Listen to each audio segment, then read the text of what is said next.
see you. So do you have any comments to make about the nomination of Amira Elghawaby? She's a good candidate, and she's eminently qualified for the role.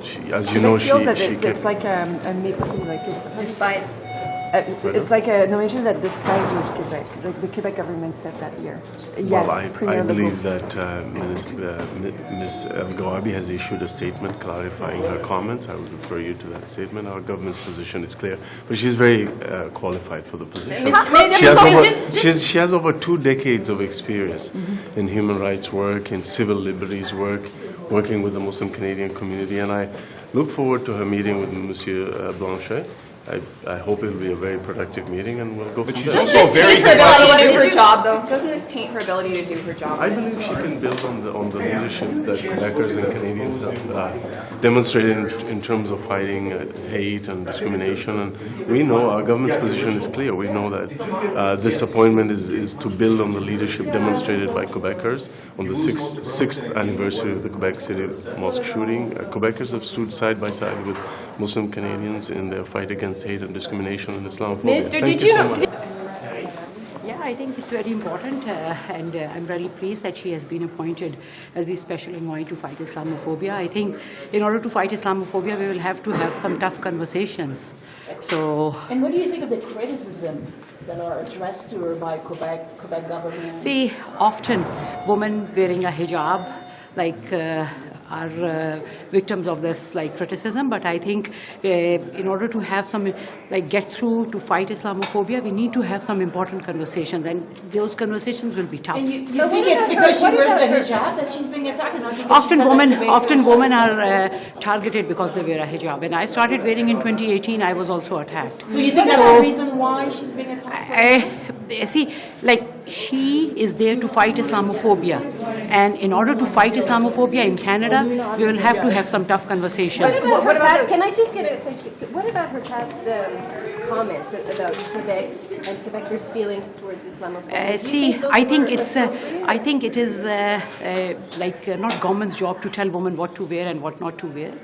I wear a hijab because it's my choice, and I will always stand up for those women who want to wear a hijab. Population is anti-Muslim. Do you think that's appropriate, especially for someone in her job now? See, she has been there to fight for the women who wear a hijab, and I think Canada will be lucky to have her as a special envoy to fight Islamophobia. And in order to fight Islamophobia, we will have to have some tough conversations. Do you think that Quebecers... Qu'est-ce qu'il reste à dire sur Mme Elghawaby? Qu'est-ce qu'il reste à dire sur Mme Elghawaby, selon vous? Je crois pas qu'il y a quelque chose qui reste à dire. Elle est en place et maintenant, elle doit être éduquée sur la question du Québec. Et je crois que c'est un devoir sur les deux côtés. Elle devrait apprendre plus sur le Québec et tout le monde au Canada va apprendre d'elle sur les musulmans. Et j'espère que ça va bien aller. Merci. Bonne journée. Elle dit que le fait que les francophones avaient été discriminés dans le passé, quelqu'un qui a fait une cause là, ça le faisait vomir. Vous, en tant qu'Acadienne, est-ce que ça vous pose un problème? Encore une fois, j'ai bien hâte. Je pense que la madame en question va rencontrer M. Blanchet aujourd'hui. Bien hâte de voir c'est quoi qui va être les résultats de cette conversation. Encore une fois, il y a un électoral très important à faire, et puis j'ai bien hâte à voir. La conversation avec Ça vous a blessé? Are you comfortable with her nomination, Amira Elghawaby? I would have to probably, be a topic for discussion, I'm sure. I really would rather not comment on that at the moment right now. Were you comfortable with the stuff she wrote in her columns? Well, I don't want to get into this at the moment, to be honest with you. That's a question I was expecting to take from you, so probably best I just... You're not really comfortable with the whole debate. No, I'd just rather not comment on it at the moment. What's the timing on your sustainable jobs legislation? Are we still on track for? Yeah, I think it's going to be, we're still doing some consultations. Want to make sure that we get them right. But, right now the biggest issue that we've got going on in the oil and gas industry, like everywhere else, is a friggin' labor shortage. We have enough people working in the industry doing what we need to do, lower emissions. So that's my biggest problem, making sure that we attract people and retain people in the energy industry right across the country. Are you finding yourself having to do more consultations at the beginning of this year, given that we're having these discussions? Yeah, I mean, I was just in Edmonton just a few days ago, actually, and speaking with the Alberta Federation of Labour, you know, and the operating engineers. We've steered a lot of funding that we did in the economic statement. A lot of the funding we actually give to unions to conduct that training at union training centres, because we feel very strongly that they know best what's going on the ground, and just trying to depoliticize it. The issue itself is actually way too important, and I can't stand how, you know, some politicians just drum up all sorts of anxiety for people who are working in the industry. You know, it's people got enough going on. Do you think it's necessary for the Premier to meet with the Alberta Premier, I should specify, to meet with the Prime Minister to discuss a just transition and the legislation that's coming forward? We replied, myself and Jonathan Wilkinson and Randy Boissneau replied to the Premier's letter to the Prime Minister, you know, and saying what, you know, many people have known, but it's not widely reported sometimes, which is, I can't stand the phrase just transition. Can't stand it because workers can't stand it. We'd settled on the word sustainable jobs. But, you know, regardless what is this about, it's just making sure, as they've done with great effect in the United States, is that we retain energy workers in the industry because we need them to lower emissions and to build up renewables, continue to have an extraordinarily prosperous and proud energy sector in this country. Anti-scab legislation, will we see a bill soon? Working on it right now, yeah. For the spring? Yeah. I'll get back to I think the NDP is pushing you. Yeah. No, and I want to get it done too. Our conversations on this, and frankly many other things with the NDP have been very good. Very good. Yeah. Thanks all. All right, thank you. Hey, are you getting your redistricting your riding boundary in the news? I hope that's not one of C-SPAN. Well, I haven't seen the revised report after the public hearings, but there are some minor.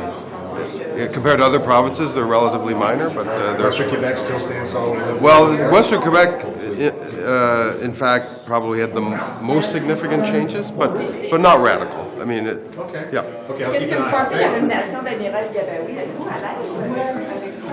Je vais laisser. Comme députée du Québec, elle a quand même bien eu pour le coup qui associe une majorité de Québécois à des sentiments similaires. Je sais que Madame fait certaines déclarations que, évidemment, on aurait préféré qu'elle ne fasse pas, mais la logique de sa nomination demeure et je pense que le Premier ministre a parlé de cela de façon éloquente.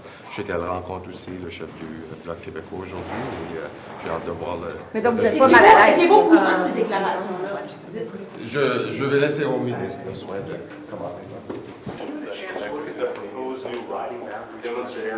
I don't know if... Did they get released? I think that the original one? Yeah, the original one. Yeah, Did for you mine. Did you get much change in yours? Yeah, I lose most of Burlington. You lose most of Burlington and gain what is in Milton, or is that? No, Oakville, because Oakville's growing so fast, eh? I pick up part of Anita's, but the people who live in North Oakville want to stay part of my riding. What she had said. And so, did you make a representation? I did. You did to keep it. I wonder if you might... Not to keep it, to include North Oakville in Oakville, because they're calling the riding Oakville North, and they don't want to be part of Milton and Georgetown. So I'm doing a story on this, and one of the issues I also want to address is many Canadians might look at the process in the U.S. for redrawing boundaries and issues of gerrymandering. How do you feel about the process here in Canada? Do you have faith in it?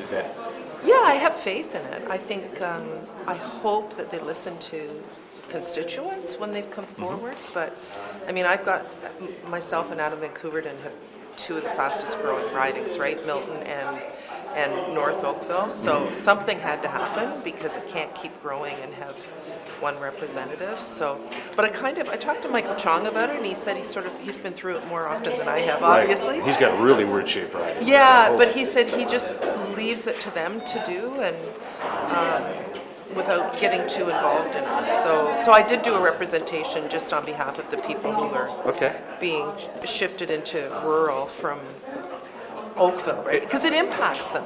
If you live in It North... also, rural tends to be more conservative, suburban Well, more it's liberal. not that so much. Is that like for infrastructure spending, for Right. example, Canada Summer Jobs spending? When I got elected, there was very little Canada Summer Jobs funding in my riding because Lisa Raitt had represented Milton, North Oakville, and North Burlington and did a really good job, Right. but wasn't spending a lot of time in those two. So my Canada Summer Jobs funding, I've grown from, I think it was 600,000 to 2 million now because Wow. I actually got businesses to apply. Like I've gone around to businesses Right. and said, did you know about it or not for profit? So, but even for infrastructure projects, so we just announced a cricket pitch in North Oakville.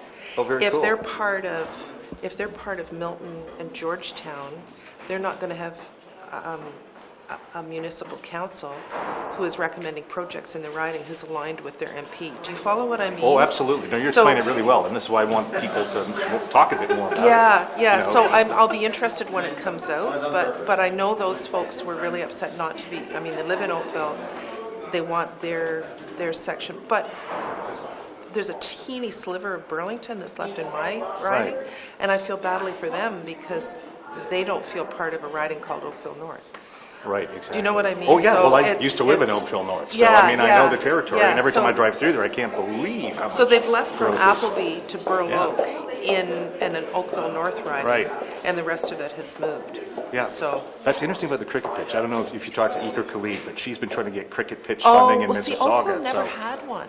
yeah. But, And I've been working on that when I was on Oakville Council, so it was kind of neat. well, to Heritage finally get it Canada, done. hockey rinks and curling rinks, but for a lot of particularly South Asian Canadians, can we get some cricket pitches, Yeah, please? So 100%. that's very cool. Yeah, no, it's really cool. Okay. It's really cool. Nice to see you. Okay, thanks, Pam.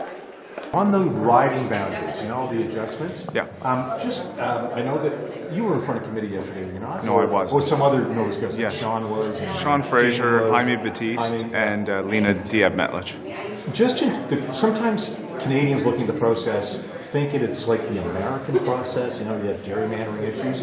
What would you say about your faith in the process to do this sort of thing? Is it?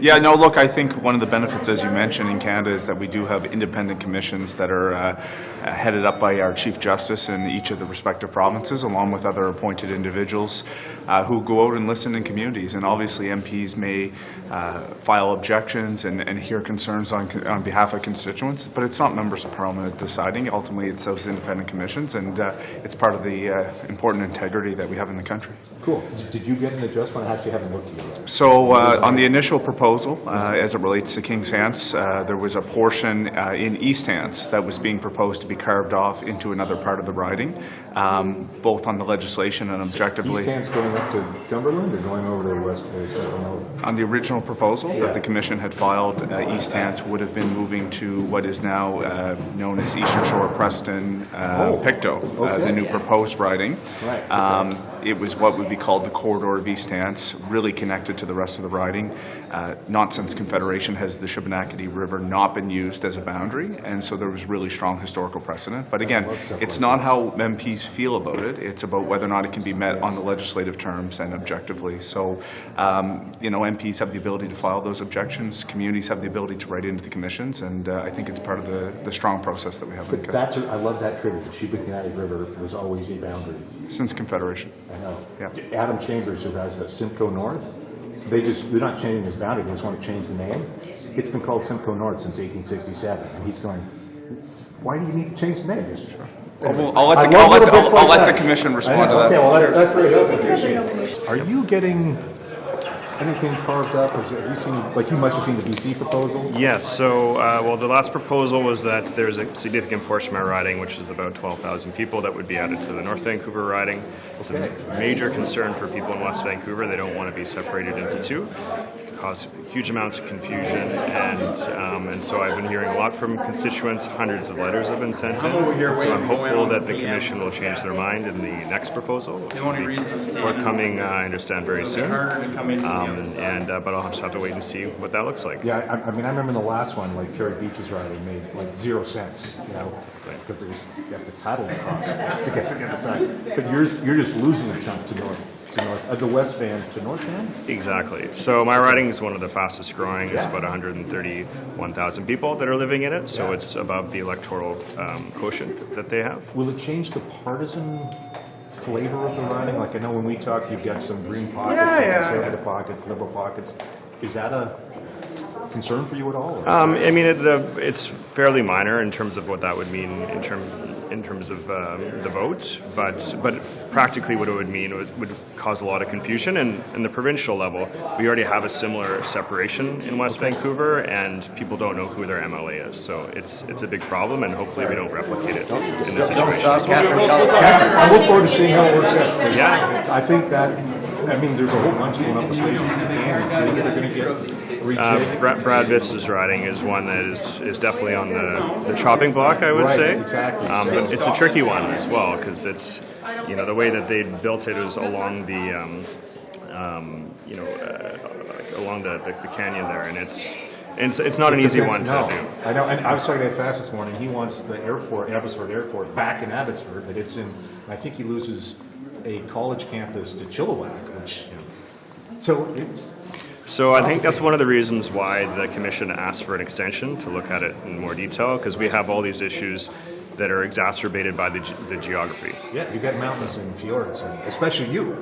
Exactly. But you would never, there's no chance that you're going to, like, say, North Vancouver Island riding takes a chunk of yours or Tabor's, like that's always going to be sort of an inviolable boundary. It's very tricky for that to happen, because right now you have the north third or almost half of Vancouver Island is connected with Powell River, so you would have to take two ferries if they added part of the Sunshine Coast of my riding. So that doesn't make sense either. But what the Commission has is the ability to, for the ridings to have 25% more of the population than the average. So mine stays within that, so it doesn't actually need to change. So that's what I've been advocating for, and the vast majority of people I've talked to want the same. Thanks again. What can you tell us about the May delay? I believe there's something on the notice paper. That's all I can say. My parliamentary colleagues will be the first to hear whatever we're going with. Your reaction to the Conservative motion about reforming the broken bail system, they call it. What do you think of that? We look at the last federal, provincial, territorial meeting that Minister Mendicino and I had with our provincial colleagues back at the end of last year, November of last year. We committed to looking at that system. And we're doing that. So we're working with, we're open to good ideas. We're working with the provinces and territories, obviously studying what can and can't be done. It is a complicated process in the sense that one has a charter right to bail. It's also an old common law right that predates the charter. We're innocent until proven guilty in our system. And so anything that we have to do not only has to keep Canadians safe, but also has to respect our very traditional and charter-protected rights as individuals. Do you think our bail system is working as is now? Do you think it's a successful system? There are a lot of balances within that system. There were recent reforms done. They came into passed in 2019. Just after I became Minister of Justice. We're always looking at reforming that system if we can reform it, but Canadians have a right to bail, and we have to, as legislators, working with the provinces and territories, working with the police, we have to ensure that not only we get the appropriate rules in place, but we also enforce those rules. Do you think there's a blind spot in our bail system when it comes to repeat violent offenders? For instance, an OPP cop was killed in December, and the OPP commissioner expressed outrage that occurred. Is there a blind spot with repeat offenders? Look, we are in complete sympathy with the officer and his family. Again, these cases are complex. That was a repeat offender, but there was a bench warrant out for his arrest. Again, we'll look at the system with our provincial and territorial counterparts and do what we can to fix it. Your support for the candidate, Amira Elghawaby? Again, I can't. Can you tell us, though, like, are you going to put a finite amount of time on how long it will be, or are you looking at a situation where this could be an indefinite delay? I can't answer that because that's precisely what the bill will be about. And again, my parliamentary colleagues have a right to hear that first. Are you softening your support for the candidate, Amira Elghawaby, in an effort not to upset Quebec voters? I have said what I had to say about that yesterday. Thank you. You may have seen that CBC is reporting that there's issues between National Chief Archibald and the investigator that's investigating issues within the leadership of the AFN. I'm not asking you to weigh into that, but I'm just wondering. And I'm not going to. Do you have any concerns about your strong partner, the AFN, and how things are happening? Will you withhold any money to them until they get their house in order? Any thoughts? I think the last thing that Indigenous communities that see in the AFN a strong advocate in Ottawa for Indigenous voices would want to see is a withholding of funds. Obviously, the AFN plays a key role in a lot of the work that we're doing, sometimes a fierce advocate of different positions that we don't agree with, but that's how we come to a consensus in this country. But they're not the only voice. And I think what we've learned, particularly in my experience throughout COVID, is that we have to be engaging directly with chiefs. We have to be engaging directly with leadership, local, regional leadership. And this type of situation obviously is one that we're not saying we are blind to, but we do have to take a healthy distance and allow them to sort out their affairs internally. Do you see the National Chief as a continuing partner, or is her legitimacy tarnished by any of this matters? I have a very open and clear chain of communication into the National Chief, as I do with many other leaders, and I expect that to remain the same until the situation changes or remains as it is. Is there any? Sorry, Bill. As a Quebec MP, how do you feel about the issue of how the issue of Islamophobia is playing out in Quebec in reaction to the appointment of the special envoy? Well, I think we need to give this person her chance. She comes from an advocacy space where the issues of Islamophobia are present in Quebec and across Canada. And as she moves into a more public, official role, I think there will be an opportunity for her to be a little more measured in her public statements, but without undermining the fierce advocacy that she's brought to the issue of Islamophobia, which puts people of the Muslim faith at a level of vulnerability in the country that people like me don't feel on a daily basis, and I think there's a role for her to play. So let's give her a chance and see where that leads. Est-ce qu'il y a un malaise dans le caucus québécois? Est-ce qu'il y a un malaise par rapport à la nomination? Est-ce que ça a été discuté aujourd'hui? Je ne parlerai pas de ce qui a été discuté au sein du caucus du Québec ni de celui au national. C'est clair qu'on se dit qu'on est très francs l'un vers l'autre. Et puis évidemment, il y a toujours, comme dans tout autre enjeu, surtout dans les enjeux identitaires, des discussions franches et honnêtes. Et parfois, on n'est pas nécessairement d'accord, mais je ne partagerai pas le contenu. Je pense qu'il y a un consensus généralisé qu'il faut laisser la chance pour qu'elle puisse démontrer ce qu'elle peut faire pour faire et soulever l'enjeu de l'islamophobie à travers le Canada. How do you feel about the level of scrutiny she has received? And do you think it's fair? Well, you know, what started with a level of concern about some unfortunate statements is starting to look like a pile-on, and we're very aware of where that's coming from. So I think we have to be careful as a nation, as people instrumentalize the fear of the other, particularly those who have not been represented in the public space, like Muslims. And we have to be very vigilant about where that's leading to. So not blind to that at all. But where is that coming from? You're a better reporter than I am. You know exactly. You can give your opinion, but Reporting that there's a schism between the National Chief of the AFN and her former CEO. The investigation that's going through her office is a bit muddled at this point. She's having a fight with the investigator. I just ask, as a Parlsec and as a member of the Mi'kmaq Nation, do you have any concerns about the leadership of the National Chief at this point? Or?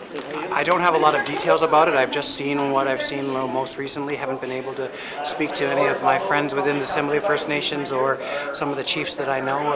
It's always concerning to see this type of, I don't know if it's the right word is, turmoil within AFN. I grew up as a member of the Assembly of First Nations National Youth Council. I was an interim regional chief at the time. They serve a really important role in Canada, and when AFN is strong, First Nations advocacy is strong, and I hope to see whatever turmoil that they may be in, cleared up in the months to come. for stopping. Okay, great to see you. Appreciate that. Speak to any of my friends within the Assembly of First Nations or some of the chiefs that I know. Our section for the health and safety of Canadians. We'll get guidance from public health and we'll act upon it. So they'll continue for the next foreseeable future? For now, it's still in place, and when it's time to lift them, we will do so. Something said about direction in Quebec about the nomination of Madame Elghawaby. Do you have something to comment? Yeah, look, I know this is, we've been having this conversation for a few years now. It's an uncomfortable conversation, and I think it's important to be had, and it's important to do it while respecting different points of view. I do not believe that Quebecers are Islamophobic. I believe that Quebecers want to protect their culture, want to protect secularism, and so, as far as I know, all Quebec Muslims and Muslim Canadians want to do the same. It's, though, important to hear the impact, the unintended consequences of some of those bills that are having on minorities, and we need to carry this conversation, and sometimes, it's going to be uncomfortable, but it's important to be had, and it's important to have it respectfully. Do you think the meeting with the Bloc leader later today is going to smooth things out? I don't know, but I think it's part of my point is that we need to have these conversations, and so I hope that both individuals hear out the other side and have an understanding that we all want to achieve the same thing. I know Quebecers want to fight discrimination and racism, and I know that many Muslim members of Quebec society and Canadians also want to have their voice heard, so I think this conversation is important. And is it uncomfortable within the Liberal caucus? Are you having those uncomfortable conversations as well? We are having these conversations about a lot of things in society, including Islamophobia, but we're having these uncomfortable conversations about reconciliation with Indigenous people, how we need to really make tough decisions about climate change, about women's rights. We are having these conversations in the Liberal caucus that reflects Canadians and what Canadians talk about. Do you think she's unduly targeted because she's a Muslim public figure? I think there's two types of criticism that are coming at her. Some of it could be out of genuine interest in understanding what she said and why she said what she said. I think some of it is purely political, and it's meant to advance political interest rather than advance the public interest, and I think that's unfortunate. Thank you. Thank you. Hi, Prime Minister. Candice Bergen has resigned. Any thoughts about Candice Bergen? Thank her for her many years of service. Are you softening your support for the candidate Amira Elghawaby?